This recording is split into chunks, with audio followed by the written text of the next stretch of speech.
बिस्मिल्लाहिर्रहमानिर्रहीम, अस्सलाम वालेकुम। मैं सदुल्ला खान हूँ। दुनिया के कई ममालिक में आज ईद मनाई जा रही है। बरतानिया में भी आज ईद मनाई गई। वहाँ पर भी जो मुसलमान हैं उन्होंने नमाज ईद अदा की है।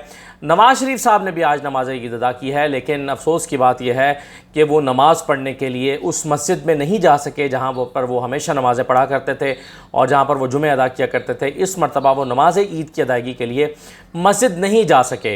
हालांकि वहाँ पर उस मस्जिद में एक इंतज़ाम मौजूद है। ये रीजेंट पार्क सेंट्रल मस्जिद है।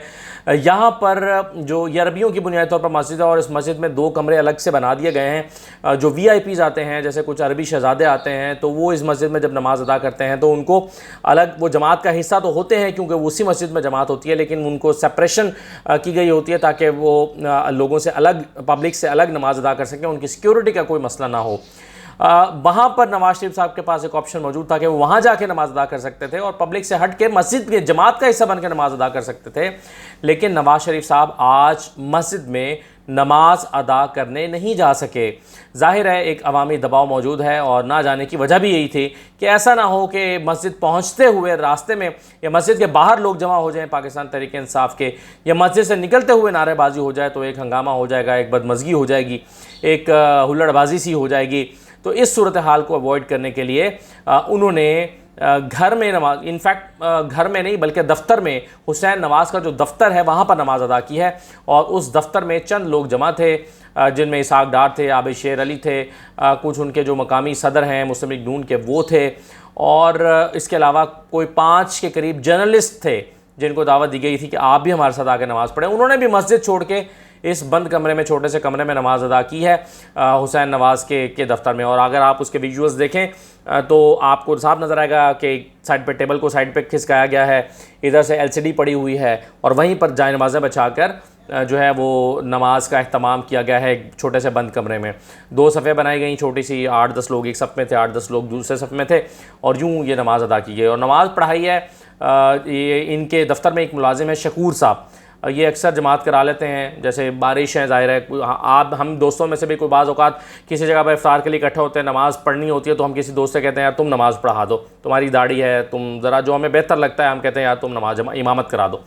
तो ये एक ऐसे ही साहब हैं जो बाकायदा इमाम नहीं हैं, लेकिन इमामत के फ़राइज़ इनसे सरंजाम दिलवाए गए। ये वैसे भी कभी कभी जमात करा देते हैं दफ्तर में, अगर नमाज़ हो रही हो या जुमा हो रहा हो तो ये शकूर साहब पढ़ाते हैं। तो ये शकूर साहब ने जो है वो इमामत कराई और नवाज़ शरीफ साहब ने नमाज ईद हुसैन नवाज़ के दफ्तर में अदा की है।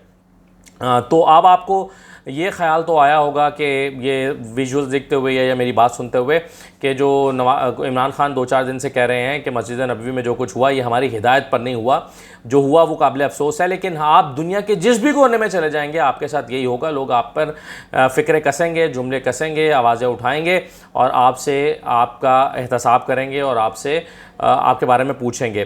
तो ये इमरान खान जो है वो बार बार और उनके साथी बार बार कहते चले आ रहे हैं और ऐसा लगता है इसी सूरत हाल से घबराकर आज नवाज़ शरीफ साहब ने मस्जिद में जाकर नमाज़ अदा नहीं की। लेकिन इस सारे सिनेरियो में जो मस्जिद नबवी का जिक्र मैंने किया है उसमें एक अफसोसनाक सूरत हाल ये बनी हुई है कि इसको एक मजहबी मुनाफरत फैलाने के लिए इस टूल को एज ए टूल इस्तेमाल किया जा रहा है। एहसन इकबाल साहब की बात का मुझे बहुत अफसोस हुआ क्योंकि मुझे लगता था कि एहसन इकबाल साहब चूँकि ख़ुद इस इंतहा पसंदी का शिकार हो चुके हैं तो वो कहेंगे कि जी प्लीज़ इस हद तक आप ना जाएं और आप जो है वो मज़हब कार्ड ना खेलें सियासत करने के लिए। लेकिन उन्होंने भी ऐसा नहीं कहा, बल्कि उन्होंने कहा, एहसन इकबाल साहब ने कहा कि मेरे ख़िलाफ़ जो है वो मजहबी मुनाफरत हुई थी, आप पर तो मस्जिद में हुल्लड़बाजी कराने का इल्ज़ाम है। तो आपने तो भाई अगर मस्जिद में हुल्लड़बाजी का इल्ज़ाम है तो फिर आप हुल्लड़बाजी का मुकदमा दर्ज कराएं ना, फिर आप तौहीन रिसालत का मुकदमा क्यों दर्ज करा रहे हैं? तो हुल्लड़बाजी का इल्ज़ाम लगाकर तौहीन रिसालत का मुकदमा दर्ज कराना, आप जानते हैं कि ये कितनी ख़तरनाक बात है। अगर किसी को ये उसके दिमाग में बिठा दिया जाए कि इस शख्स ने तौहीन रिसालत की है तो वो कुछ भी कर गुजरने को तैयार हो जाएगा। तो आप लोगों की ज़िंदगियों के साथ खेल रहे हैं अपने सियासी मुफाद के लिए। तो मेरा ख्याल है आपने मुकदमा दर्ज कराना है तो आप जो है वो हुल्लड़बाजी का करा दें, आप तौहीन का करा दें, आप कहें कि जी सियासी शख्सियात की तौहीन हुई है। लेकिन इसको मज़हब कार्ड के तौर पर इस पर कल ह्यूमन राइट्स कमीशन ने भी बड़े तहफ़्फ़ुज़ात का इज़हार किया और पाकिस्तान में वो तमाम आवाज़ें जो सेंसिबल वॉइसेस हैं और समझती हैं कि मज़हब कार्ड नहीं खेलना चाहिए सियासत के लिए या मज़हबी मुनाफरत नहीं फैलानी चाहिए, उनको बड़ी तशवीश हुई है। खैर ये बात तो यूँ ही आ गई। असल बात मैं ये कर रहा था कि जो नमाज ईद अदा नहीं कर सके नवाज शरीफ साहब आज लंदन में, लेकिन कल पाकिस्तान में ईद है। कल यहाँ पर राजा रियाज साहब ने भी नमाज अदा करने के लिए जाना है, और राजा रियाज साहब जो हैं ये दरबार कायम साई मस्जिद है फैसलाबाद में, या इनके घर के करीब ही, ये वहाँ जाकर नमाज ईद अदा करेंगे। इसके अलावा राना कासिम नून साहब ने भी नमाज ईद कल अदा करनी है, एहसन दहड़ साहब ने भी, अहमद हुसैन दहड़ साहब ने भी करनी है, बासित बुखारी ने भी करनी है, नवाब शेर वसेर ने भी करनी है। इन लोगों ने भी कल नमाज ईद अदा करनी है। सवाल ये है कि क्या कल ये मसाजिद में जाकर नमाज ईद अदा करेंगे? अभी तक इन्होंने कोई पब्लिक गैदरिंग नहीं की। राजा रियाज साहब से मुतालिक मैं पूछ रहा था वहाँ पर एक सीनियर रिपोर्टर से, तो वो कह रहे थे कि इन्होंने अभी तक कोई पब्लिक गैदरिंग नहीं की और ये पब्लिक में नहीं गए। ये सिर्फ एक चनाब क्लब में अपने चंद दोस्तों के साथ और एक जो है वो बंद जगह पर बैठे हैं, लेकिन पब्लिक में ये नहीं आया अभी तक। अब कल ये नमाज़ अदा करने के लिए जाएंगे पब्लिक में, तो अल्लाह खैर करे। मैं किसी को उकसाना तो नहीं चाहता कि इनके ख़िलाफ़ नारेबाजी लगे, लेकिन और मेरी ख्वाहिश है कि नमाज के दौरान या नमाज के वक्त या नमाज के लिए आए हुए शख्स के लिए हुल्लड़बाजी ना हो, लेकिन बहरहाल कल इनके लिए नमाज के लिए जाने का फ़ैसला भी मुश्किल होता नज़र आ रहा है कि कल नमाज कैसे पढ़ेंगे। अच्छा, बहरहाल ये तो एक मामला था।